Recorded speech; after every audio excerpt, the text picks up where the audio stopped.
வணக்கம். நம்ம எல்லாருக்கும் தமிழ் தெரியும்னு நினைக்கிறேன். அதனால் இன்னித்த உரையாடலை நம்ம இங்கிலீஷ்லேயும் தமிழ்லையும் கலந்து வச்சுக்கலாம். சார், உங்களோட ஆரம்பிக்கிறேன். முதல்ல நீங்கள் பல வருஷங்களாக ட்ரான்ஸ்லேஷன்ஸ் பண்ணிகிட்ருக்கீங்க. உங்களோட எல்லா ட்ரான்ஸ்லேஷன்ஸ்லேயும் ரொம்ப முக்கியமான சில ஒர்க்ஸ் என்னங்கிறத எங்களுக்கு கொஞ்சம் சொல்ல முடியுமா? நான் என்னுடைய முதல் மொழிபெயர்ப்பு 44 வருஷத்துக்கு முன்னால் பண்ணது, 1980. அது ஆல்பர்ட் கேமியோட அவுட் சைடருங்கிற புக்கு நேரடியாக ஃப்ரெஞ்சிலிருந்து தமிழுக்கு பண்ண புக்கு. அது நான் ஒரு முக்கியமான புக்காக நினைக்கிறேன். அதுக்கு முக்கியமான புக்காக நினைக்கிறது ஒரு காரணம் ஒன்று என்னென்னு கேட்டிங்கன்னா, அதாவது மொழிபெயர்ப்பு எந்த மொழிபெயர்ப்புமே என்னை பொறுத்தவரை வேற்று மொழியிலிருந்து தாய்மொழிக்கு செய்தாலும் தாய்மொழியிலிருந்து வேற்று மொழிக்கு செய்தாலும் உள்வாங்கிக் கொள்ளும் மொழியை அது வளப்படுத்துகிறது. Receiver language benefits a lot by that அது ஒரு முக்கியமான விஷயம். அதாவது இது லிட்ரரி டிரான்ஸ்லேஷனை பொறுத்த வரைக்கும் இது ரொம்ப முக்கியமான ஒரு விஷயம். மற்றெல்லாம் இன்ஃபர்மேஷன் லெவலில் போகலாம். பட் லிட்ரரி டிரான்ஸ்லேஷனில் மொழி, நயம், style, expression, so many things go there. So இது அத்தனையும் benefit also goes to the receiver language. அது ஒரு முக்கியம். இப்போ அந்த அன்னியனோட அவுட் சைடர், ஆல்பர்ட் கேமியோட அவுட் சைடர் உலக அளவில் மிகவும் பிரசித்தியமான ஒரு நாவல். ஆனால் இது நான் 1944 எழுதப்பட்ட நாவல். அப்போயே இங்கிலீஷ் டிரான்ஸ்லேஷன்லாம் வந்திருக்கு. நான் முதல் முறையாக தமிழில் பண்ணது 80. அப்போது அந்த தமிழ் மொழிபெயர்ப்பு வெளிவந்த உடனே அதை படித்து விட்டு அன்றைய காலகட்டத்தில் பெரிய பெரிய தமிழ் எழுத்தாளர்களாக இருந்தவர்கள், அசோகமித்திரன், சுந்தர ராமசாமி, அதுக்கப்புறம் பிரபஞ்சன், இது மாதிரி சில பேர் எனக்கு நண்பர்கள் கூட. அவங்களாம் என்ன பண்ணாங்க, எனக்கு ஃபோன் பண்ணி, அசோகமித்திரன் ஃபோன் பண்ணி சொன்னார். அவர் இங்கிலீஷில் ரொம்ப சரளமாக பேசுவார், இங்கிலீஷில் நல்லா தெரியும் அவருக்கு. அவர் சொன்னார், நான் இந்த அவுட் சைடர் இங்கிலீஷில் இது வரைக்கும் 5 தடவை படிச்சிருக்கேன். எனக்கு ரொம்ப ஃபேவரட் நாவல். இருந்தாலும் இதை நான் தமிழில் படித்தோன்னே அது எனக்கு நெருங்கி வந்துருச்சு அப்படின்னாரு. இந்த நெருங்கிங்கிற விஷயம் ரொம்ப முக்கியமான விஷயம்.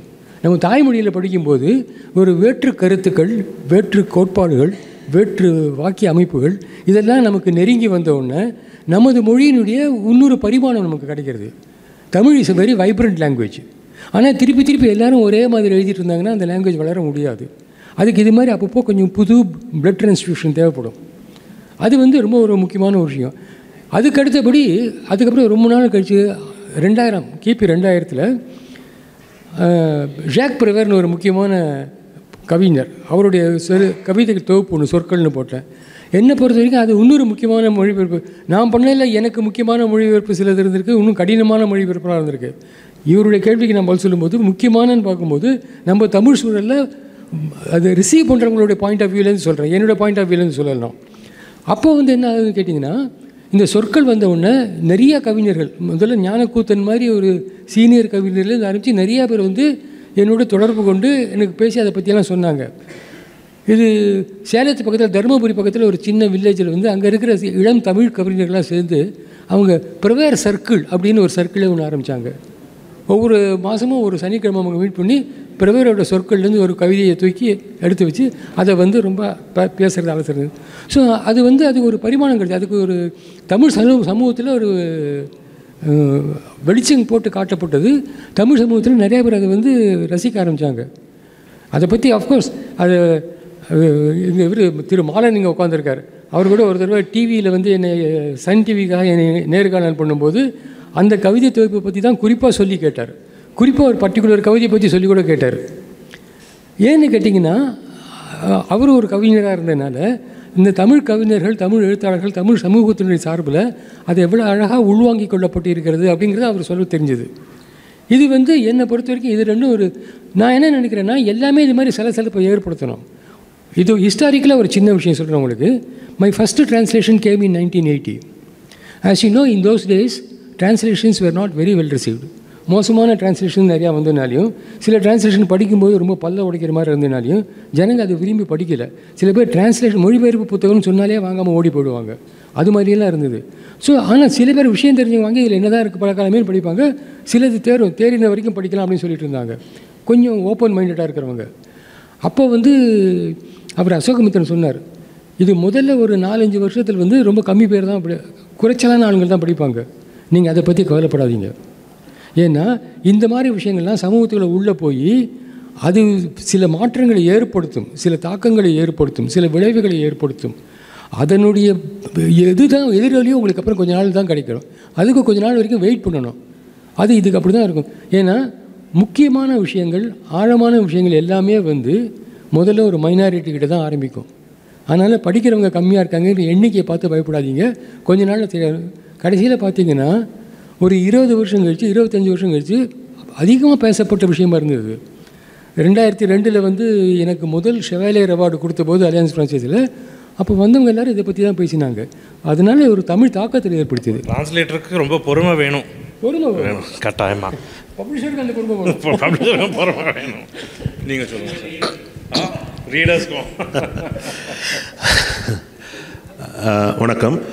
நான் மொழிபெயர்க்க தேர்ந்தெடுக்கிறது எப்போவுமே கான்டெம்பரரி ஒர்க்ஸ் தான். நான் கிளாசிக்ஸை பெரும்பாலும் நான் தேர்ந்தெடுக்கலை. முக்கியமான ஒர்க்குகள் நான் மொழிபெயர்த்ததில் முக்கியமான நூல்கள் அப்படின்னு சொல்லப்போனால் கிளாசிக் ஒர்க்கு நான் ஒன்று எடுத்திருக்கேன் சமீபத்தில். அதை தான் நான் முதல்ல சொல்லணும். அது எதுன்னா 1920களில் ஆல்டஸ் ஹக்ஸ்லியோட brave new world. Brave new வேர்ல்டை அது மட்டும்தான் கான்டெம்பரரி ஒர்க்காக இல்லாமல் பின்னாடி போய் ஒரு கிளாசிக் ஒர்க்காக நான் பண்ணது. அது ஏன் முக்கியமானதுன்னா அந்த நாவல் இன்றைய காலகட்டத்துக்கு தேவையான நாவலாக இருக்குது அப்படின்றது தான் ஒரே காரணம். இந்த காலகட்டத்துக்கு ஏன் தேவையாக இருக்குன்றதுக்கு அந்த பிரேவ் நியூ வேர்ல்டை படித்தவர்களுக்கு தெரியும். அந்த brave new world in print அநேகமாக அடுத்த மாதம் வெளிவரலாம். சென்னை புத்தக திருவிழாவுக்கு வந்திருக்கணும். பப்ளிகேஷனில் அந்த ஒர்க்ஸில் கொஞ்சம் தேங்கி போனதுனால வர முடியல. அப்புறம் அந்த நான் மொழிபெயர்க்க தேர்ந்தெடுக்கிறது எனக்கு பிடிச்ச நாவல் அப்படின்றத நான் தேர்ந்தெடுக்கிறது இல்லை. அது முதல்ல எனக்கு பிடிக்கணுன்றது ஒரு பேசிக் குவாலிஃபிகேஷன். ஆனால் நம்மோட தமிழ் சூழலுக்கு தேவைன்றது தான் ஃபஸ்ட்டு ப்ரியாரிட்டி. அதன்படி தான் அதுதான் என்னோட முக்கியமானது. எனக்கு ரொம்ப பிடிச்சதுன்னா நான் வெறும் பிஜி உடவுசம் மட்டும் தான் நான் பண்ணிட்டு இருக்க முடியும். இன்னும் அருந்ததி ராயனுடைய காட் ஆஃப் ஸ்மால் திங்ஸ் நிச்சயமாக முக்கியமான ஒரு நாவல், தமிழுக்கு வந்தாக வேண்டிய நாவல் அப்படின்னு நான் நினச்சது அது ஒரு நாவல். அப்புறம் ஒரான் பாமுக்கோனுடைய நாவல்கள் நம்மோட கல்ச்சருக்கு ரொம்ப முக்கியமானது, நெருக்கமானது, தேவையானது அப்படின்னு தோன்றது. ஏன்னா ஒரான் பாமுக் ஒரு டர்க்கிஷ் ரைட்டர்ன்றது தெரியும். வெறும் டர்க்கிஷ் ரைட்டர்ன்றது மட்டும் இல்லை. He is based in Istanbul. Istanbul is based in 2 continents. அது முக்கியமானது. அது அந்த அவரோட நாவலில் இருக்கிற அந்த டியூவாலிட்டி இருக்கு இல்லையா, அது it is not a split personality, it is a duality. Western கல்ச்சரும் ஈஸ்டர்ன் கல்ச்சருக்கும் இருக்கிற கான்ஃபரன்டேஷன், அந்த ஒரு ஹைப்ரிட்னஸ் அந்த ஜனங்கக்கிட்டேயே இருந்துட்டுருக்கு. அது அவங்க ஊரில் இருக்கிற சிக்கல்கள் நம்ம ஊரில் அது சிக்கல்களாக இல்லாட்டி கூட நம்ம we have to live with both the worlds. அது அந்த விதத்தில் ஒரான் பாமுக் நமக்கு ரொம்ப மோர் ரெலவெண்ட் அப்படின்னு தோன்றதுனால நான் ஒரான் பாமுக்கினுடைய நாவல்கள் 3 நாவல்கள், ஒரு ஆட்டோபயோகிராஃபி நான் செலக்ட் பண்ணினது. அதன் பிறகு நான் முக்கியமானதுன்னு நான் நினச்சது இன்றைய நவீன மனிதனுடைய சிக்கல்கள். நவீன மனிதனுடைய சிக்கல்களை தமிழில் பேசிய முதல் நாவல் ஸ்ரீராம் சார் டிரான்ஸ்லேட் பண்ணின அந்நியன் தான். அந்த அந்நியன் நாவல் தமிழில் வாசகர்களை மட்டுமல்லாமல் எழுத்தாளர்களையே திசை மாற்றியது அப்படின்னு சொல்லலாம். அவருடைய ஒர்க்ஸில் அவர் குறிப்பிட்ட இந்த 2 ஒரு நாவலும் ஒரு கவிதை தொகுப்பும் தமிழ் இலக்கியத்தினுடைய முகத்தையே மாற்றியிருக்கு. அந்நியன் வாசித்ததற்கு பிறகு தமிழ் எழுத்தாளர்களுடைய எழுத்து முறையே மாறி இருக்கு.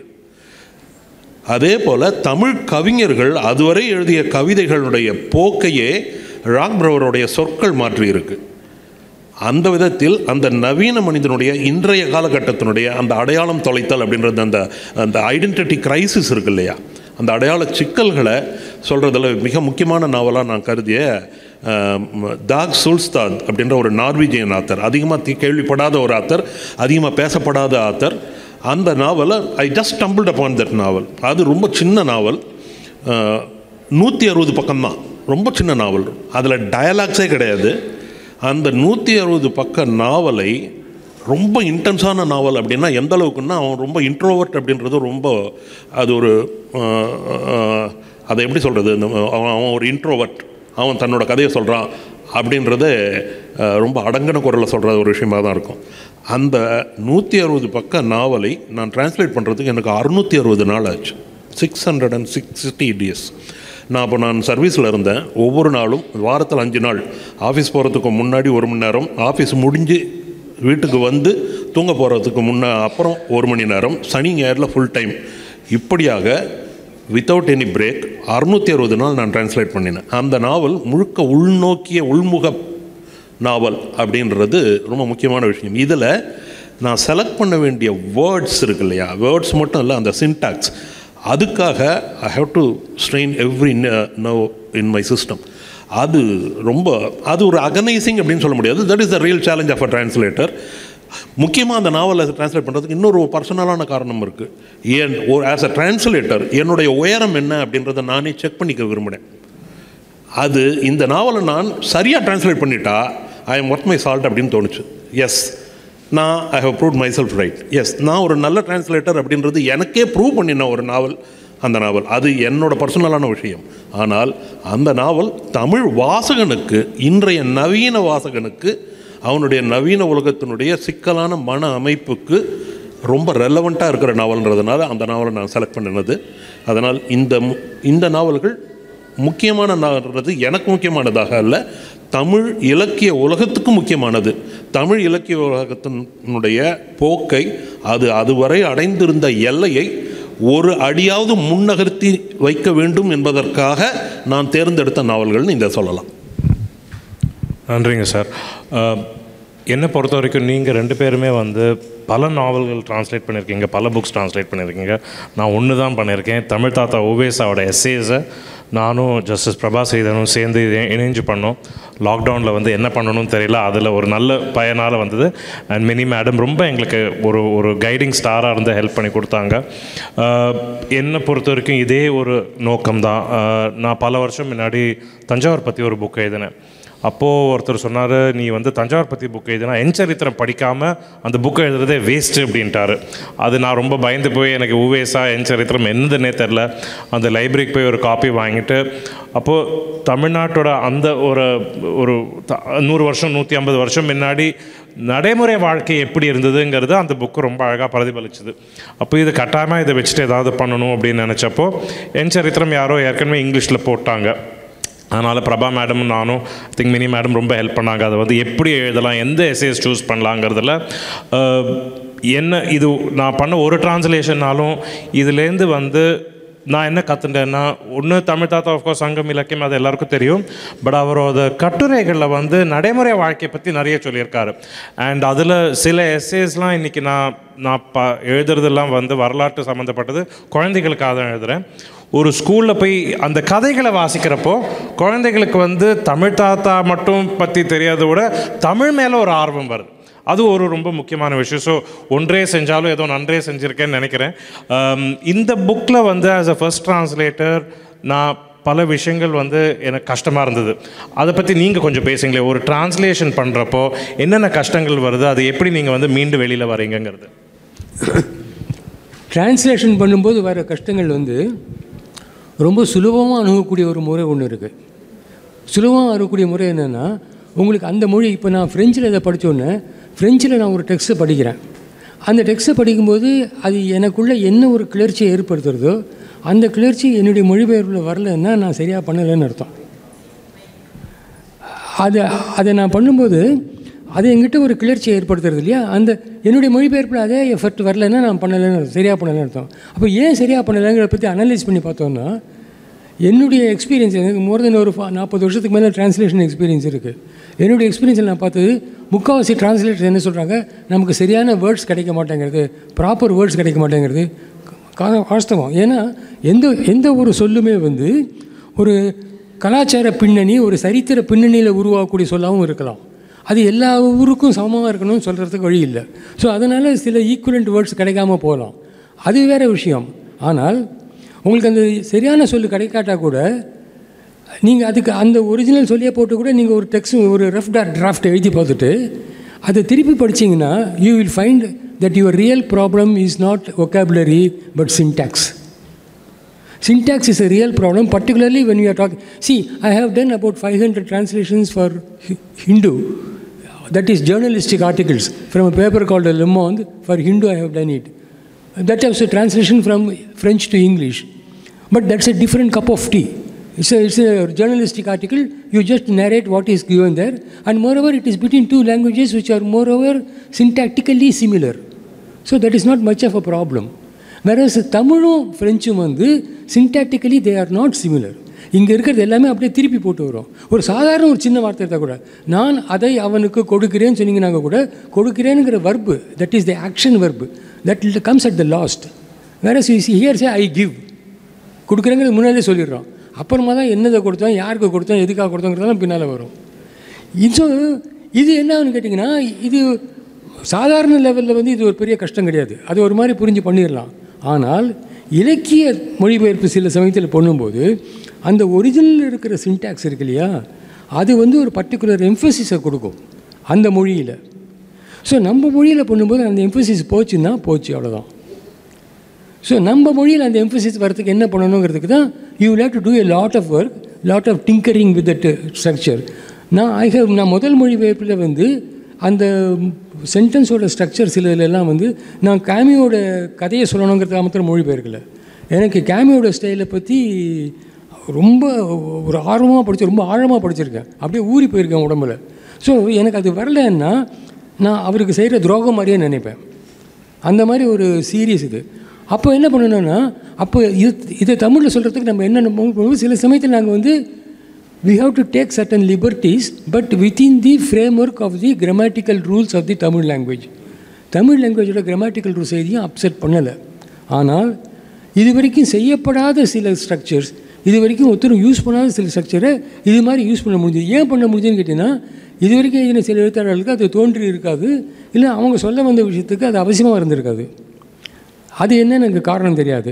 ஆனால் இந்த மாதிரி நம்ம அந்த மொழியினுடைய ஸ்ட்ரக்சரை கொண்டு வருது இருக்கு இல்லையா, அது ரொம்ப முக்கியம். அதுக்கப்புறம் வந்து அந்த மொழிக்கு வந்து ஒரு துவனின்னு ஒன்று இருக்குது. அதாவது நம்ம வந்து அந்த துவனிங்கிற வார்த்தை வந்து சமஸ்கிருத வார்த்தை, அது தமிழில் துவனின்னு அப்படின்னு சொல்கிறோம், இங்கிலீஷில் டோன் அப்படின்னு சொல்கிறோம். நான் இப்போ அண்மையில் வந்து நானும் ரொம்ப நாள் வரைக்கும் துவனின்னு தான் சொல்லிட்டு இருந்தேன். இப்போ ரீசெண்டாக நான் வந்து என்ன பண்ணேன், ரெனே தோமான்னு ஒரு பெரிய ஃப்ரெஞ்சு ஸ்காலர், அந்த 20th century மிடில் இருந்தார் ஒருத்தர், அவருடைய Natya Shastra translation from Sanskrit to French, அதுலேருந்து ஒரு டெக்ஸ்ட் எடுத்து படித்தேன். படிக்கும்போது அதில் வந்து இந்த துவனியை பற்றி பேசியிருக்காங்க. நம்ம பேசுகிற வார்த்தைகள் சொற்களில் இலக்கியத்தில் என்ன மாதிரி சென்டென்ஸ் வரும், அதில் என்ன மாதிரி இது, அதுக்கு துவனிக்கு அவர் ஃப்ரெஞ்சில் யூஸ் பண்ணிருக்கிற வேர்டு வந்து that's the same word in English also. It is resonance. How does it resonate with you? So that resonance according to me is a deeper tone than what you call a tone. So that is very very important. அதனால் பிரச்சனை மொழிபெயர்ப்பில் பிரச்சனை வந்து இதுதான். பிரச்சனைங்கிறது வந்து வார்த்தைகள் பிரச்சனை கிடையாது. வார்த்தைகள் நம்ம அப்புறம் கொஞ்சம் நேரம் கழிச்சு கண்டுபிடிச்சிக்கலாம். சில சமயத்தில் அது அந்த மொழிக்கே உரித்தான ஒரு சொல்லாக இருந்ததுன்னா கூட அதை நம்ம இன்னோட்டட் கமாவில் போட்டு சின்ன ஃபுட்நோட் கொடுக்கலாம். பட் நிறையா ஃபுட்நோட் கொடுக்காமல் இருக்கிறதா நல்லது மொழிபெயர்ப்புக்கு. ஃபுட்நோட் வந்து படிப்பினுடைய வேகத்தை தடை செய்யும், அது பண்ணக்கூடாது. கூடுமான வரைக்கும் அதை அவாய்ட் பண்ணணும். சில சமயத்தில் டெக்ஸ்ட்டுக்குள்ளேயே அதை அகாமடேட் பண்ணலாம். You can give a paraphrase construction, அது மாதிரியும் பண்ண முடியும். இப்போது இந்த மாதிரி சொல்யூஷன் தான் இருக்குது, அந்த மாதிரி சொல்யூஷன் தான் இருக்குதுன்னு திட்டவட்டமாக ஒரு ரூல் நம்ம சொல்ல முடியாது. நான் இது வரைக்கும் வந்து இந்தியாவில் வந்து பெங்களூரில், ஹைதராபாத்தில், டெல்லியில், அதுக்கப்புறம் ஃப்ரான்ஸில் பாரிஸில் 2-3, அதுக்கப்புறம் சதர்ன் ஃப்ரான்ஸில் 1, நிறைய இடங்களில் வந்து டிரான்ஸ்லேஷன் ஒர்க் ஷாப்லாம் அட்டன் பண்ணியிருக்கிறேன். அங்கெல்லாம் வந்து அவங்க எல்லோரும் என்னெல்லாமோ சொல்லுவாங்க, சில டிரான்ஸ்லேஷன் ரூல்ஸ்லாம் சொல்லுவாங்க. கடைசியில் நான் கூட்டி கழித்து யோசித்து பார்த்தா எந்த டிரான்ஸ்லேஷன் ரூலுக்குமே நான் கட்டுப்பட்டு வரலை. ஏன் வரலன்னு கேட்டிங்கன்னா, என்னுடைய பிரச்சனை தனி. இலக்கியம்ங்கிறத தான் ஒரு நல்ல இலக்கியம், ஒவ்வொரு இலக்கியமும் ஒரு தனி புதுசாக வந்த ஒரு உயிர், புதுசாக முளைச்ச ஒரு இது. இதுக்கு முன்னால் இருக்கிற முன்னோடியை பார்த்து நம்ம ஒன்றும் பண்ண முடியாது. அதை வந்து நம்ம உணரணும். நம்ம உணர்வு இதுதான். அதாவது ஒரு சமயத்தில் என்ன ஆகிடுன்னு கேட்டிங்கன்னா, நான் மொழிபெயர்ப்பக்கூடிய அந்த மொழியினுடைய அந்த டெக்ஸ்ட் இருக்கு இல்லையா, அது கூட நம்ம ஐக்கியமானால் தான் அதை நம்மளை மொழி கொண்டு வர முடியும். அதான் பிரச்சனை. தேங்க்யூ. மொழிபெயர்ப்பில் வருகிற சிக்கல்கள் என்னை பொறுத்த வரைக்கும் சார் சொன்னது அதே தான் நானும் ரிப்பீட் பண்ணணும். நான் மொழிபெயர்க்கிற சார் பெரும்பாலும் ஃப்ரெஞ்சிலேருந்தே பண்ணிகிட்ருக்கார். நான் இட்டலி, நான் ஸ்வீடன், யூரோப் அப்படின்னு உலகம் முழுக்க போயிட்டுருக்கிறப்போ பல விஷயங்கள் அதில் இருக்கிற கண்டென்ட் பல இது எனக்கு புரியாமல் இருக்கும். இப்போ இருக்கிற நவீன இணைய உலகத்தில் அந்த மாதிரியான ஒரு விஷயங்களெல்லாம் ஈஸியாக தெரிஞ்சுக்கிறலாம். கொஞ்சம் பின்னாடி போய் இப்போ நான் ஷகிபெயின் அப்படின்ட்டு 2021 புக்கர் ப்ரைஸ் வாங்கின அந்த ஒரு ஸ்காட்டிஷ் நாவலை ட்ரான்ஸ்லேட் பண்ணும்போது அதில் இருக்கிற பல விஷயங்கள் எனக்கு இன்டர்நெட்லேயே கூட தெரியல. என்னென்னா வீட்டில் நம்ம எலக்ட்ரிசிட்டி இபி வச்சுருக்கிற மீட்டர் இருக்கு இல்லையா, அது போல் அந்த மீட்டரில் ஒரு உண்டி வச்சுருக்காங்க. அதில் காயின் போடணும். அதில் அந்த ரீடிங் படி பணம் கட்டுறது நம்மக்கிட்ட இருக்குது. அங்கே இருக்கிற அந்த காயின் போட்டால் அது ரீசார்ஜ் பண்ணுற மாதிரி. அதில் இருக்கிற வேல்யூ தீர்ந்துருச்சுன்னா கரண்ட் ஆஃப் ஆகிடும். அதனால் அவங்க என்ன பண்ணுறாங்க, அந்த உண்டியை அந்த இவங்கெல்லாம் அந்த கீழே இருக்கலாம் அந்த நைஸாக உடச்சி அந்த காயினெல்லாம் எடுத்து மறுபடியும் போடுறாங்க. பாத்ரூமில் ஹாட் வாட்டர் சப்ளைக்கே காயின் போடணும். இதெல்லாம் 80s ஸ்காட்லாண்டில் இருந்த ஒரு விஷயம். இது அந்த நாவலில் வருது. அது அந்த நாவல் போஸ்ட் தாட்சர் காலத்தில் நடந்த நாவல்கள். அதுக்கு ஈஸியாக உங்களால் இன்டர்நெட்டில் தெரியவும் தெரியாது. இதெல்லாம் கொஞ்சம் முனைந்தால் இந்த விஷயம்லாம் தெரிஞ்சிடும். என்னுடைய சிரமம் அப்படின்றது இந்த மாதிரியான விஷயங்களை தேடுவதில் அல்ல. அது கொஞ்சம் கஷ்டப்பட்டால் எல்லாருக்குமே கிடைச்சிரும். என்னுடைய சிக்கல்கள்லாம் வேறு மாதிரியான சிக்கல்கள், மொழி சார்ந்த சிக்கல்கள், வாக்கிய அமைப்பு, சின்டாக்ஸ். இந்த சிக்கல்கள் தமிழில் எந்த மொழியிலிருந்து வந்தாலும் இருக்கத்தான் செய்யும். அதெல்லாம் கூட ஒரு பெரிய விஷயமா பட்டதில்லை. என்னுடைய சிக்கல்கள் வேறு மாதிரியான சிக்கல்கள். இப்போ உதாரணத்துக்கு அருந்ததிராயோட காட் ஆஃப் ஸ்மால் திங்ஸ் அந்த நாவல் பற்றி தெரியும். 2 சின்ன பசங்களுடைய ஸ்டோரி, சேட் ஸ்டோரி. அந்த பசங்களுடைய பிரச்சனைகள் ரொம்ப அந்த வயசில் அவங்க அனுபவிக்கக்கூடாத அளவுக்கு கஷ்டங்களை அனுபவிக்கிற ஸ்டோரி. ஆனால் அந்த குழந்தைகள் ரொம்ப புத்திசாலியான, ரொம்ப சைல்டிஷ், நிறைய குறும்புத்தனங்களோடு இருக்கிற பசங்க. அந்த நாவலே அந்த அவங்களுடைய இன்னசென்ஸ் சிதைகிறது தான் அந்த நாவலுடைய அடிப்படையே. அவர்களுடைய இன்னசென்ஸில் அவங்க விளையாட்டாக செய்கிற குறும்பு விஷயங்கள் எல்லாமே குரூரமான பெரியவர்களுடைய உலகத்தால் நசுக்கப்படுகின்றன. அதுதான் இந்த விஷயம். அதில் பேபி கொச்சம்மா ரொம்ப ஸ்ட்ரிக்டாக அந்த பசங்க விளையாடுறப்போ அவன் வாயில் பபுள் விடுறப்போ ஸ்டாப் இட் அப்படின்னுவோம். அது எப்படின்னா அவங்க அருந்ததிராய் எழுதுறது ஸ்டாப், STOPPPPIT, ஸ்டாப் இட்னா உடனே எஸ்தா ஸ்டாப் இட்டட் அப்படின்னு எழுதுவாங்க. இதை நீங்கள் எப்படி ட்ரான்ஸ்லேட் பண்ணுவீங்க? எனக்கு சரின்னு பட்டது என்னவென்றால், நான் ஸ்டாப் இட்டை நிறுத்து அப்படின்னு தமிழில் ட்ரான்ஸ்லேட் பண்ணுறது ரொம்ப சுலபம். யார் ஒன்றா பண்ணிடலாம். I didn't do that. நான் ஸ்டாப் இட் என்றால் பேபி கொச்சம்மா. அடுத்தலையும் ரொம்ப முக்கியம். எஸ்தா ஸ்டாப் இட்டினான். ஸ்டாப் இட்டட்ன்றதை நீங்கள் ஸ்டாப் இட்டினான்னு தான் நீங்கள் சொல்ல முடியும். என்னை பொறுத்த வரைக்கும் it is the cut feeling. இது தமிழ் கிராமருக்கு ஒத்து வரலன்னா அருந்ததிராயே இங்கிலீஷ் கிராமர் படி எழுதலையே. அந்த தியேட்டரில் the red sign said exit, எஸ்தா எக்ஸிட்டட். சிவப்பு விளக்கு எக்ஸிட்ன்றது, எஸ்தா எக்ஸிட்டினான். நீங்கள் இதை போல் நீங்கள் அந்த வார்த்தைகளை ஆங்கிலத்தோடு சேர்த்து யூஸ் பண்ணிக்கிறதுன்றது அந்த நாவலுக்கு சரி. எக்ஸிட் என்பதற்கோ ஸ்டாப் இட் என்பதற்கோ தமிழில் சொல் இல்லாமல் இல்லை. ஆனால் அந்த வீட்லேயே இங்கிலீஷ் பேசுகிற ஒரு ஃபேமிலி, அவர்களுடைய ஆங்கிலம் ஒன்றும் தமிழ் வாசகர்களுக்கு புரியாத ஒன்றும் கிடையாது. ஸ்டாப் இட் எக்ஸிட் ஒன்றும் தெரியாதல்ல. You have to transport the feeling with the same kind of spirit. Orhan Pamuk எனக்கு இந்த விதத்தில் ஒரு சின்ன ஒரு அட்வைஸ் கொடுத்துருக்கார். எப்படின்னா, பாமுக் அவருடைய ரஷ்யன் டிரான்ஸ்லேட்டர், ஒரான் பாமுக்கு டர்க்கிஷ் ரைட்டராக இருந்தாலும் அவருக்கு டர்க்கிஷ் தவிர வேறு சில லாங்குவேஜஸ் தெரியும். இங்கிலீஷ் நல்லா தெரியும், ரஷ்யன் தெரியும், ஜெர்மன் தெரியும். அதனால் அவருடைய நாவல்களுடைய இந்த 3 டிரான்ஸ்லேஷனை அவரே தான் செக் பண்ணுவார். German translation, Russian translation, English translation அவரே தான் செக் பண்ணுவார். அதில் இந்த ரஷ்யன் டிரான்ஸ்லேட்டரோட மேனுஸ்கிரிப்டில் மார்ஜினில் பல இடங்களில் ரவுண்ட் பண்ணி அவர் கரெக்ஷன் எழுதுகிறார். ஒரு கட்டத்தில் அவர் எழுதுகிறார், don't translate what I write, translate what I mean. அது எனக்கு பல்பு எரிஞ்ச மாதிரி இருந்தது. That's it. அதுதான். அந்த விதத்தில் பார்க்கும்போது என்னுடைய கஷ்டங்கள்ன்றது இதோடு மட்டும் இல்லை. அருந்ததிராய் எனக்கு பெரிய தொல்லை கொடுக்கறதுக்காகவே எழுதுகிற ஒரு ரைட்டர் அப்படின்னு சொல்லலாம். என்னென்னா, அவங்களுடைய மினிஸ்ட்ரி ஆஃப் அட்மோஸ்ட் ஹாப்பினஸில் இருக்கிற அஞ்சும் அவங்க 3ஆம் பாலினத்தர். இந்த மாதிரியான 3ஆம் பாலினத்தவருடைய சிம்பத்தியை கிரியேட் பண்ணுறதுக்காக எழுதப்பட்ட நாவல் அல்ல அந்த நாவல். அந்த அஞ்சுமோடவே கூட இருக்கிற மற்ற 3ஆம் பாலினத்தவர்களுடைய லைஃப்பை ரொம்ப எம்பத்தியோடு சொல்கிற ஒரு நாவல். அவர்களுக்கு எல்லா இடத்துலையும் அவர்களை ரொம்ப குரூரமாக தான் நடத்திட்டுருக்காங்க. அவங்க அதுக்கு ரியாக்ட் பண்ணுறது ரொம்ப ஹார்ஷாக தான் இருக்குது. They use very bad language. Yes, அந்த நாவலில் ரொம்ப அப்யூசிவ் லாங்குவேஜில் அவங்க பேசுகிறாங்க. But they don't mean it. Anyway அவங்க பேசும்போது ரொம்ப அப்யூசிவான லாங்குவேஜில் தான் பேசுகிறாங்க.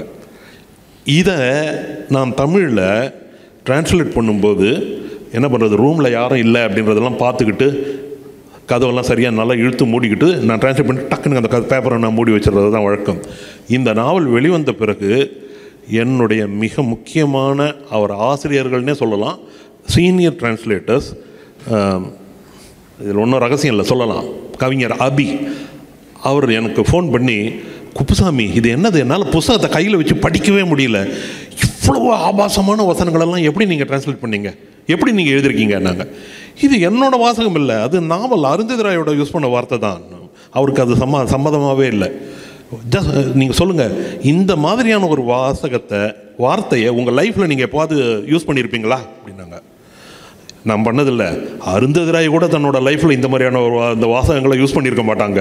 ஆனால் அவங்க எழுதுனதை எடிட் பண்ணுறதுக்கோ சென்சார் பண்ணவோ டிரான்ஸ்லேட்டருக்கு உரிமையே கிடையாது. அது அருந்ததிராயோட வாசகமோ குப்புசாமியோட வாசகமோ அல்ல, அஞ்சுமோட வாசகம். அஞ்சுமோட வாசகத்தை அருந்ததிராய்க்கும் மாற்ற உரிமை இல்லை, குப்புசாமிக்கும் மாற்ற உரிமை இல்லைன்னு ஹி வாஸ் நாட் கன்வின்ஸ்ட். ஏன் கன்வின்ஸ் ஆகலைன்னா, அந்த ஒரு பியூரிட்டன் மனப்பான்மை ஆசிரியர்களுக்கே உரித்தானது. அவர் ஒரு ஆசிரியர். இதை கண்டித்த இன்னொரு மூத்த மொழிபெயர்ப்பாளர், அவரும் ஒரு கல்லூரி பேராசிரியர். பேராசிரியர்களுடைய பியூரிட்டன் செட்டப்பை மென்டாலிட்டியை நம்ம மாற்ற முடியாது. இந்த மாதிரியான சிக்கல்கள் நான் ரொம்ப மதிப்பவர்கள்கிட்டேருந்து வரும்போது அது எனக்கு கஷ்டமாக இருக்கும். இதுதான் நான் மொழிபெயர்ப்பில் நான் சந்திக்கிற சிக்கல். இப்போ சிக்கல் பற்றி பேசிட்டோம், சந்தோஷம் பற்றி பேசிடலாம். அதையும் சொல்லுங்கள், சந்தோஷங்களையும் சொல்லுங்கள். நீங்கள் சந்தோஷங்களா? மொழிபெயர்ப்பினுடைய சந்தோஷங்கள் நமக்கு குறைஞ்ச வாசகர்களே கிடைச்சாலும் அந்த மாதிரி வாசகர்கள் நம்மளை தொடர்பு கொண்டு நம்ம கூட பேசும்போது இருக்கிற ஒரு ஆர்வம் இருக்குது பாருங்கள், அது ரொம்ப முக்கியமாக இருக்குது. அதாவது அவங்க எதிர்பார்க்காம ஒரு பெரிய வெகுமதியை நான் அவங்களுக்கு கொடுத்துட்ட மாதிரியும், அதனால் அவங்களுக்கு எனக்கு தேங்க் பண்ணுற மாதிரியும் சொல்கிறாங்க. இப்போது மொழிபெயர்ப்பாளருக்கு முக்கியமாக நான் என்னுடைய பப்ளிஷர்கிட்ட தான் நான் சொல்லுவேன், என்னுடைய மொழிபெயர்ப்பு பார்த்துட்டு ரொம்ப நல்லா இருக்குன்னு சொல்லிட்டு எங்கூட பேசுறதுக்கு ஒரு 10 பேர் வந்தாங்கன்னா அது எனக்கு பெரிய மகிழ்ச்சியை கொடுக்கிறது. ஆனால் உங்களுக்கு நிறையா பேர் வரணும், அப்போ தான் விற்கும். புத்தகம் விற்கிறது உன்னோட பிரச்சனை, நிறையா புத்தகங்கள் வாங்குறாங்களாங்கிறது பப்ளிஷரோட பிரச்சனை. என்னோடய பிரச்சனை இப்போ ஒரு சின்ன எக்ஸ்பிரஷன் ஒன்று சொல்கிறவங்களுக்கு விஷயம் சொல்கிறவங்களுக்கு, அந்நியன் புத்தகத்தில் படித்தீங்கன்னா அதில் ஒரு செகண்ட் ஹாஃபில் ஃபுல்லாக ஒரு சிறையில் இருக்கக்கூடிய ஒரு கைதியை பற்றி பேசுகிறான். அவன் கைதி அவனுடைய மனநிலையை பற்றி சொல்லிகிட்டு இருக்கிறான். அது ஒரு 3-4 சாப்டர் போகுது. அவன் கைதி எப்படி வாழ்க்கையை எப்படி பார்க்குறான், அதில் கேமியனுடைய அப்சர்ட் தியரியெல்லாம் ஃபுல்லாக வந்துடுது. வாழ்க்கையை எப்படி பார்க்குறான், மற்றவங்களோட உறவுலாம் எப்படி பார்க்குறான் எல்லாம். இப்போ இந்த புக்கு வெளியான உடனே இதை பற்றி மதுரை தினமணி பேப்பரில் ஒரு ரிவ்யூ வந்திருந்தது. அந்த மதுரையில் இருக்கிற சென்ட்ரல் ஜெயிலில் அந்த பேப்பரை படித்து அங்கே இருக்கிற ஒரு ஆயுள் தண்டனை கைதி, லைஃப் சென்டென்ஸ், அவன் அந்த ஆர்டிக்கிளை படிச்சுட்டு he wanted to buy the book. அது அந்த ஜெயிலர்கிட்ட கேட்டிருக்கான். ஜெயிலர் எங்களுக்கு ஒரு லெட்டர் எழுதி இது மாதிரி ஒருத்தர் படித்து அந்த புக்கு ஒன்றுன்னு கேட்குறாரு, உங்களால் அனுப்ப முடியுமான்னு கேட்டார். அது உடனே பப்ளிஷர் ராமகிருஷ்ணன் எடுத்துகிட்டு என்னை பார்த்தார். இது ஒருத்தர் கேட்குறாரு, நம்ம இந்த கையெழுத்து போட்டு கொடுக்கலாம், இதுதான் நம்ம பண்ண வேலைக்கு இதுதான் சரியான அங்கீகாரம், முறையான அங்கீகாரம் இதுதான். ஏன்னா அவன் அதை படிக்கும்போது அவனுடைய மனநிலையை அப்படியே இவன் பிரதிபலித்த மாதிரி அவனுக்கு தோணியிருக்கு. இது ரொம்ப ஒரு முக்கியமான விஷயம். இப்போ ஒரு தட்டு வர்க்கத்தில் இருக்கிற ஜனங்களுக்கு தான் அவங்க மொழிபெயர்ப்பு போய் சேரணும், இந்த மாதிரி ஆளுக்கு தான் போய் சேரணும்னு இல்லாமல் அது எங்கெங்கெல்லாம் போக முடியுமோ, அது ஒரு நல்ல ஒர்க்காக இருந்ததுன்னா அதை ஒரு ஞானமாக சாதாரணமாக ஒருத்தன் அணுகினான்னா எவனாலையும் அதை ரசிக்க முடியும். எனக்கு I don't believe in good taste bad taste anything like that. Everybody will taste only what is given to them. நல்ல ஒர்க்கை கொடுக்க வேண்டியது நம்ம வேலை. அதுக்கப்புறம் அவனுக்கு டேஸ்ட் நல்லா இல்லைன்னு சொல்கிறது வந்து நம்ம சொல்ல முடியாது. நம்ம கொடுத்தாலும் நிறைய போகுது. முதல்ல வராட்டா கூட கொஞ்ச நாளில் டெவலப் ஆகிடும். ஸோ இது மாதிரி நிறைய நல்ல ரிசப்ஷன்ஸ்லாம் வந்திருக்கு. இப்போ ஒரு சின்ன ஒரு இவர் கேட்டதுக்காக நான் சொல்கிறேன். பூர்தியூன்னு ஒரு சோஷியாலஜிஸ்ட்டு, அவருடைய சோஷியல் தியரியை ஒன்று வந்து நான் தமிழில் ட்ரான்ஸ்லேட் பண்ணேன். தொலைக்காட்சி ஒரு கண்ணோட்டம்னு சொல்லிட்டு ரொம்ப important sociologist of the 20th century. ஃப்ரான்ஸில் வந்து ஜோம்பால் சார்த்தருக்கு அப்புறம் பெரிய இன்டெலெக்சுவல்னு கருதப்பட்ட ஒரு சோஷியாலஜிஸ்ட் அவர். அவருடைய ஃபேவரட் தியரி வந்து ஃபீல்டு தியரின்னு ஒன்று இருக்குது. அது வந்து ஷாங் அப்படின்னு சொல்லுவாங்க ஃப்ரெஞ்சில். அந்த ஃபீல்டு தியரியை பற்றி நிறையா ஆங்கிலத்தில் அமெரிக்காவில் அங்கங்கெல்லாம் நிறையா பேர் எழுதியிருக்காங்க. இது சமூகவியல் ரீதியாக ரொம்பவும் ஒரு சிக்கலான ஆனால் அதை ரொம்பவும் அழகாக விரிவாக வெளிக்கக்கூடிய ஒரு சித்தாந்தம், ஒரு கோட்பாடு. இப்போது திருவாரூர் தமிழ் பல்கலைக்கழகத்தில் இருக்கிற ஒரு பொண்ணு வந்து பாண்டிச்சேரியில் வந்து எம்ஏ போஸ்ட் கிராஜுவேட் முடிச்சுட்டு அங்கே போய் பிஹெச்டி பண்ணிகிட்ருக்காங்க. அவங்க வந்து தமிழ்நாட்டில் 10ஆம் நூற்றாண்டில் இருந்த சைவ சமய சித்தாந்த கழகத்தினுடைய இயக்கம் வந்து இந்த கோட்பாட்டு ரீதியினுடைய அணுகலை வச்சுட்டு அதை அனலைஸ் பண்ணுறாங்க. பூர்தியோட சோஷியாலஜிக்கல் தியரியை வச்சுட்டு அந்த சமூகத்தை வந்து அவங்க அனலைஸ் பண்ணி அதிலிருந்து சில ஃபைண்டிங்ஸ் எல்லாம் ஷீ இஸ் கிவிங். அது மாதிரி பண்ணி ஒரு ரிசர்ச் ஒர்க்கை முடிச்சுட்டாங்க அவங்க. இதுக்கு வந்து அவங்களுக்கு ரெக்கமெண்டேஷன் வந்து அவங்க வந்து என்னை வந்து கான்டாக்ட் பண்ணதுனால நான் அந்த தியரியை கொஞ்சம் அவங்களுக்கு எக்ஸ்பிளைன் பண்ணி சொன்னேன். என்னை கான்டாக்ட் பண்ண சொன்னது டாக்டர் அண்ணாமலைன்னு சிகாகோவில் இருக்கிற விசிட்டிங் ப்ரொஃபஸர் ஆஃப் தமிழ். அவர் சொல்லியிருக்காரு. அவர் போய் இவரை வந்து கான்டாக்ட் பண்ண சொல்லியிருக்காரு. அவர் வந்து என்ன எதுக்கு சொல்ல வரேன்னு கேட்டிங்கன்னா, 20ஆம் நூற்றாண்டில் இருக்கக்கூடிய ஒரு முக்கியமான சமூகவியல் கோட்பாடு, மிகவும் புரிந்து கொள்ள மிகவும் சிரமமான ஒரு கோட்பாடு, இந்த மொழிபெயர்ப்பு மூலமாக எளிதாக புரிஞ்சதுனால அதில் இன்னும் சில விளக்கங்கள் வேணும்னு கேட்டுட்டு அந்த பொண்ணு என்கிட்ட வந்தாங்க. உங்கள் மொழிபெயர்ப்பு படித்தோடனே எனக்கு அந்த கோட்பாடை விளங்கிடுச்சு, எனக்கு சின்ன சந்தேகங்கள் இருக்குது அப்படின்னு கேட்டாங்க. ஸோ அந்த சந்தேகத்தில் நான் சொல்லி வச்சேன். So a 20th century sociological theory from France has influenced the 10th century phenomenon studied by a research worker in Thiruvarur Thanjavur பல்கலைக்கழகம். So this I think is a very good example of what a translation can give. அதாவது நம்ம அப்படியே அந்த விதையை தூவிட்டு போயிடுறாங்க. அது சில இடத்துல முளைக்குது. அந்த முளைக்கிற நிலம் வந்து செழிப்பான நிலமாக இருந்ததுன்னா அது நல்லாவே தான் முளைக்கும். அது மாதிரி இருக்கும்னு எனக்கு ஒரு நம்பிக்கை இருக்குது. அவ்வளோதான். ஒரு நேரம் ரொம்ப இல்லை. உங்களுக்கு ஒரு சந்தோஷமான ஒரு விஷயம் சொல்லுங்கள். எனக்கு ரொம்ப சந்தோஷமான ஒரு விஷயம்னா, 2 தமிழ் எழுத்தாளர்கள் என்னுடைய மொழிபெயர்ப்பால் அவர்களுக்கு ஏற்பட்ட பாதிப்பை பற்றி சொன்னதுன்னு சொல்லலாம். எழுத்தாளர் தேவி பாரதி அவருடைய நேழின் தனிமை அப்படின்னு அவரோட முதல் நாவல்.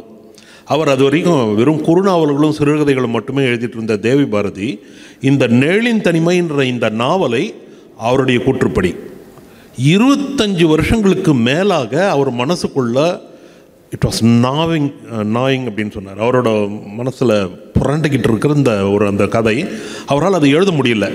ஏன் எழுத முடியலன்றது அவருக்கும் புரியல. ஒவ்வொரு முறையும் அந்த நாவலை எழுதணும்னு உட்கார்ந்தால் அவரால் எழுதுறதுக்கு முக்கியமாக அந்த நாவலை சொல்வதற்கான நடை தங்கிட்ட இல்லை அப்படின்னு அவர் ஃபீல் பண்ணதாகவே அவர் இருந்திருக்கார். நிறைய முக்கியமான சிறுகதைகள் குறுநாவல்கள்லாம் எழுதி வந்தவர் 2010 ஜான் பான்விலோட கடல் நாவலோட மொழிபெயர்ப்பை அவர் படிச்சிருக்கார். படித்த உடனே அவரே சொன்னது, என்னோடய வீட்டில் எல்லா ரூம்லேயும் லைட் போட்ட மாதிரி பிரகாசமாயிட்டுது எனக்குள்ள. அந்த நாவலை படிச்சுட்டு இருக்கிறப்ப என் கை பரபரக்க ஆரம்பிச்சிட்டுது. அந்த நாவலை படித்து முடித்த உடனே ஒரே சிட்டிங்கில் நேழின் தனிமையை நான் எழுதி முடித்தேன். அந்த நேழின் தனிமையை எழுதுறதுக்கான மொழியை ஜான் பான்விலோட கடல் கொடுத்தது அப்படின்னு சொன்னார். அது எனக்கு ரொம்ப சந்தோஷமாகவும் ரொம்ப வியப்பாகவும் இருந்தது. ஏனென்றால் அந்த ஜான் பான்விலோட அவர் குறிப்பிட்ட அந்த கடல் நாவலுக்கும் அவர் எழுதின நேழின் தனிமைக்கும் ஸ்நான பிராப்தி கூட இல்லை. அது வேற கதை, இது வேற கதை. ஆனால் ஒரு எழுத்தாளனுடைய படைப்பு கதவை எது திறக்கிறதுன்றது யார் சொல்ல முடியும்? அதே மாதிரி இன்னொரு அனுபவம் சமீபத்தில் பா வெங்கடேசன், தமிழினுடைய மிக முக்கியமான எழுத்தாளரான பா வெங்கடேசன் என்கிட்ட ரொம்ப உணர்ச்சி வசப்பட்டு பேசினார். பா வெங்கடேசன் ரொம்ப உணர்ச்சி வசப்படுபவர் அல்ல, ஆனால் அவரே ரொம்ப உணர்ச்சி வசப்பட்டு பேசினார் அந்த உடைந்த குடைன்ற நாவலை படிச்சுட்டு. அந்த உடைந்த குடைன்ற அந்த தாக் சுல்சாதோட நார்விஜியன் நாவல் ரொம்ப சிம்பிளான ஒரு விஷயம், ஆனால் ரொம்ப காம்ப்ளிகேட்டடான ஒரு விஷயத்தை சொல்லுது. ஒரு பெண்ணுடைய புரியாத மனப்பகுதி. ரொம்ப அழகான பெண், காதலிச்சு கல்யாணம் பண்ணிக்கிறா. ஆனால் அவன் அவளை விட்டுட்டு போயிடுறான். விட்டுட்டு போனதுக்கு பிறகு கணவனுடைய பெஸ்ட் ஃப்ரெண்டை ரெண்டாவது கல்யாணம் பண்ணிக்கிறா. பண்ணிக்கிட்டு அவங்க குடும்பம் நடத்திட்டு இருக்காங்க. ஆனாலும் கூட இந்த கதை சொல்லியான அந்த ரெண்டாவது கணவன் இருக்கான் இல்லையா, அவனுக்கு அவளை முழுசாக தனக்குள்ள தன்னை அனுமதிக்கலைன்ற ஒரு விலகல் இருந்துக்கிட்டே இருக்குது. எப்படின்னா, ஏதோ ஒரு கட்டத்தில் தன்னோட ஒய்ஃபை முழுசாக தன்னால் போய் சேர முடியல. அவளுக்குள்ள ஏதோ ஒரு மனத்தடை, ஒரு பனித்திரை ஒன்று இருக்குது. அது என்னன்னு அவனால் புரிஞ்சிக்கவே முடியல. ஏன் அவர் தன்னை முழுசாக அனுமதிக்கலை அப்படின்னு அவனுக்கு அது புரியாததாகவே இருக்குது அந்த நாவலில். ஆனால் அவள் ரெண்டு பேரும் அந்த குடும்பம் நடத்திட்டு இருக்காங்க, நல்லா பேசிக்கிட்டு இருக்காங்க, எவ்ரி திங். ஆனால் ஏதோ ஒரு கட்டத்தில் she closes all the doors to him. ரொம்ப நுட்பமான ஒரு விஷயம். இதை எப்படி அந்த நாவலாசிரியர் எழுதினா, எனக்கு உடனே இந்த ஒரு விஷயத்தை நான் எழுதணும்னு தோன்றது அப்படின்னு அவர் சொன்னார். இது சொல்லி 2 வாரம் கழித்து தமிழினுடைய முக்கியமான எழுத்தாளரான இந்துமதி அவங்க இந்த நாவலை படிச்சுட்டு ஃபோனில் அழுதாங்க. எப்படிடா இந்த மாதிரி ஒரு நாவல் இருக்குது, நான் இது எப்படி நான் ஒரு பெண் எழுத்தாளராக இருந்து என்னால் ஏன் இதை எழுதவே முடியாமல் போச்சு அப்படின்னு லிட்ரலி ஷி கிரைடு. ஒரு மொழிபெயர்ப்பாளனுக்கு கிடைக்கக்கூடிய மிக சொற்பமான சந்தோஷங்களில் இதுவும் ஒன்று. நான் இன்னும் ஒரு கேள்வி கேட்டுட்டு முடிச்சிடுறேன். ஐ திங்க் எவ்வளோ டைம் இருக்குது madam? we are on time? We are out of time. Okay. So ரொம்ப தேங்க்ஸ். 2 பேரும் வந்து பல விஷயங்களை வந்து நீங்கள் பகிர்ந்துக்கிட்டீங்க. I think as a translator, as a writer, I think we learned a lot. And I wish you both all the best for future translations. I don't think we have time for questions, la? We have time for one quick question before the director. So, can I make a request? Anybody who's asking a question, please ask a question, not a statement. And please ask a short question. And please tell us who has to answer that question. ரொம்ப condition போட்டேன்னு நினைக்கிறேன். இல்லை, anyway நீங்கள் 2 பேரும் இங்கே தானே இருக்க போகிறீங்க, நானும் இங்கே கொஞ்சம் டைம். ஸோ அப்போ நம்ம we can spend time. So if there is no question, I can ask one last question. இவ்வளோ டிரான்ஸ்லேஷன் பண்ணதில்ல ஒரு இல்லை நான் கேள்வி முடிக்கல. ஒரு மனிதனாக நீங்கள் எப்படி மாறி இருக்கீங்க? ஒரு மனிதனாக எப்படி மாறி இருக்கீங்க நீங்கள்? நான் மனிதனாக எப்படி மாறி இருந்தேங்கிறது வந்து ஒரு பெரிய கேள்வி அது. ஏன்னா ஆன்சர் பண்ணுங்க, அவரும் சொல்லணும் நானும் சொல்லணும். ஆமாம், ஏன்னா நானே ஒரு ஆக்சிடென்டல் மொழிபெயர்ப்பாளர். ஏன்னா நான் வந்து மொழிபெயர்ப்பு பண்ணணும்னு சொல்லிட்டு வரல. நான் அலையன்ஸ் ஃப்ரான்ஸில் ஃப்ரெஞ்சு படித்தபோது French language, French literature, French கல்ச்சரை பற்றி அதில் ரொம்ப தூரம் ஊறி போயிட்டேன். நான் basically I am mathematics man. I was working in insurance. முக்கியமாக ஒரு மனிதனாக நீங்கள் எங்கே மாறினீங்க? நான் முக்கியமாக தான், அதாவது இது ஒரு கலாச்சார பரிமாற்றம் நடத்த முடிந்த ஒரு சூழ்நிலையில் நான் இருந்தேன். என்னால் பண்ண முடிஞ்சது. இந்த கலாச்சார பரிமாற்றத்துக்காக எனக்கு நல்ல வரவேற்பு ஃப்ரான்ஸ்லேயும் கிடச்சிது, இங்கேயும் கிடச்சிது. நிறைய நண்பர்கள் அது மூலம் கிடச்சாங்க. அதனால் மொழிபெயர்ப்புனால எனக்கு அது ஒரு புதிய உலகத்தில் போனேன். அதாவது கலாச்சார உலகம், மொழி சார்ந்த உலகம், பண்பாடு சார்ந்த உலகம், பொதுவாக மனித குலத்தை சார்ந்த ஒரு உலகத்துக்கு போனேன். அது ஒரு முக்கியம் தான். நீங்கள் எப்படி மாறுங்க? ஒரு மனிதனாக எப்படி மாறுங்க? ஒரு மிகவும் கர்வமான மனிதனாக என்னோட மொழிபெயர்ப்பு பணி ஆக்கியிருக்கு. இதுவரை எழுத்தாளர்கள்னா கவிஞர்கள் தான் இருக்கிறதுலே டாப். அதுக்கடுத்து சிறுகதை ஆசிரியர்கள், அதுக்கடுத்து நாவலாசிரியர்கள், கடைசியில் தரையில் உட்கார்றவங்க டிரான்ஸ்லேட்டர்ஸ் அப்படின்னு இருந்த ஒரு நிலை மாறி நான் நிச்சயமாக மொழிபெயர்ப்பாளன் தான் இருக்கிறதுலேயும் டாப் டயரில் இருக்கிற ஒருவன் அப்படின்னு நான் முழுசாக நம்புகிறேன். ஏனென்றால் கிரிக்கெட்டில் பவுலர்ஸ் வின் மேட்சஸ், அதே போல் மொழிபெயர்ப்பாளர்கள் தான் ஒரு மொழியை அடுத்த கட்டத்துக்கு எடுத்து செல்பவர்கள் என்பதால் எந்த கோபுரத்தின் மீது ஏறியும் நான் சொல்வேன், தமிழின் மகத்துவத்தை உணர்பவனும் தமிழை அடுத்த கட்டத்துக்கு கொண்டு சொல்பவனும் கவிஞனோ நாவலாசிரியனோ தமிழ் அறிஞனோ அல்ல, மொழிபெயர்ப்பாளன் தான் என்பதை எனக்கு உணர்த்தியிருக்கிறது. அதனால் மிகவும் என்னை கர்வமான மனிதனாக ஆக்கியிருக்கிறது. தமிழ் தாத்தா பல வருடங்கள் முன்னாடி கலைமகளில் எனது பயன் அப்படின்னு ஒரு கட்டுரை எழுதியிருக்காரு. அது எங்களோட புக்கில் நாங்கள் ட்ரான்ஸ்லேட் பண்ணோம். அந்த கட்டுரை என்னை ரொம்ப பாதிச்சிருக்கு. இன்றைக்கும் வந்து ஒரு வாழ்க்கையை நம்ம எப்படி வாழணும், நமக்கு நம்மளோட ப்ரெஜிடிசஸ், நமக்கு பயசஸ் எல்லாம் இல்லாமல் நம்ம அதை தெரிஞ்சுட்டு அதுலேருந்து நம்ம ஆக்ட் பண்ணாமல் நம்ம எப்படி வாழ்க்கையை வாழலாம் அப்படிங்கிறது எனக்கு அது ஒரு கான்ஸ்டன்ட் ஒரு ரிமைண்டர் மாதிரி. ஐ திங்க் ஒரு ப்ரெஜிடிஸ் பயஸ் இல்லாமல் இருந்தால் தான் ஒரு நல்ல டிரான்ஸ்லேட்டராக இருக்க முடியும்னு நினைக்கிறேன். ஸோ டிரான்ஸ்லேட்டர்ஸ் கட்டாயமாக அந்த எஸ்ஸே படிக்கணும். ரொம்ப நன்றி. எல்லாருக்கும் இந்த ஆப்பர்ச்சுனிட்டி கொடுத்ததுக்கு ரொம்ப தேங்க்ஸ். நன்றி, வணக்கம்.